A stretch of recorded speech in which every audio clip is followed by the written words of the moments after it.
युजन एवं सदात्मानं योगी नियतमानसः शांतिं निर्वाण परमां मतसंस्थामधिगच्छति. 15. युजन अभ्यास करून, एवं वर सांगितल्याप्रमाणे, सदा निरंतर, आत्मानं शरीर मन आणि आत्मा, योगी नियतमानसः संयमित मनाने, शांतीम शांती, निर्वाण परमाम भौतिक जीवनाचा लय करून, मतसंस्थाम आध्यात्मिक विश्व भगवत धाम, अधिगच्छती प्राप्त करतो. याप्रमाणे शरीर मन आणि क्रिया यांच्या संयमाचा निरंतर अभ्यास करून मन संयमित झालेला योगी भौतिक जीवनाचा लय करून भगवत धामाची श्रीकृष्णांचे निवास प्राप्ती करतो. तात्पर्य: योगाभ्यासाच्या अंतिम उद्देशाचे स्पष्टीकरण आता करण्यात येत आहे. कोणत्याही प्रकारच्या भौतिक सुविधा प्राप्त करण्यासाठी योगाभ्यास नसून भौतिक अस्तित्वाचा लय करण्यासाठी योगाभ्यास असतो. भगवद्गीतेनुसार जो मनुष्य आपले शारीरिक स्वास्थ्य सुधारण्यासाठी किंवा भौतिक सिद्धीची प्राप्ती करण्यासाठी योगाभ्यास करतो तो योगी नव्हे. तसेच भौतिक अस्तित्वाचा लय म्हणजे शून्यात प्रवेश नव्हे.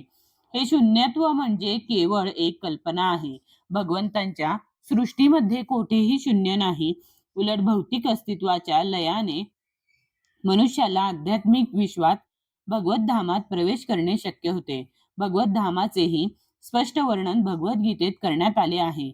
भगवत धाम म्हणजे असे ठिकाण आहे की ज्या ठिकाणी सूर्य, चंद्र किंवा विद्युत शक्तीची मुळीच आवश्यकता नाही.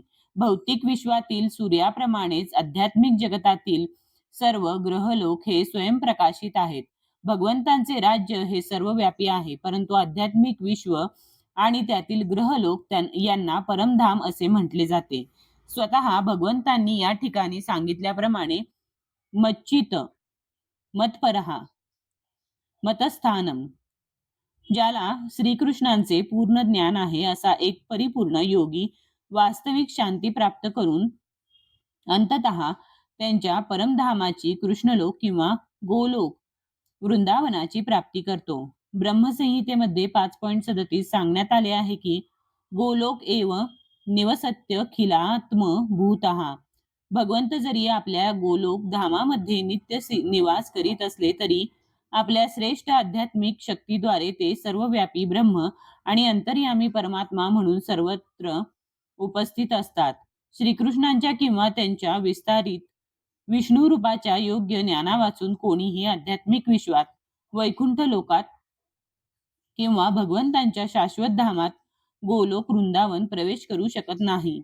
म्हणून कृष्ण भावनायुक्त कर्म करणारा मनुष्य हा परिपूर्ण योगी आहे, कारण त्याचे मन सतत श्रीकृष्णांच्या लीलांमध्ये तल्लीन झालेले असते. स वै मनः कृष्ण पदारविंदोयो स वै मनः कृष्ण पदारविंदयोः. वेदांमध्येही श्वेताश्वतरोपनिषद 3.8 आपण पाहतो की तमेव विदित्वाती मृत्युमेती. केवळ भगवान श्रीकृष्णांचे ज्ञान झाल्यानेच मनुष्य जन्म मृत्यूच्या चक्रातून पार पडू शकतो. दुसऱ्या शब्दांत सांगावयाचे तर योगाची पूर्णता म्हणजे निष्पाप लोकांना फसविण्यासाठी केलेली जादूगिरी किंवा शारीरिक कसरत नव्हे, तर योगाची पूर्णता म्हणजे भौतिक अस्तित्वातून मुक्ती प्राप्त करणे होय.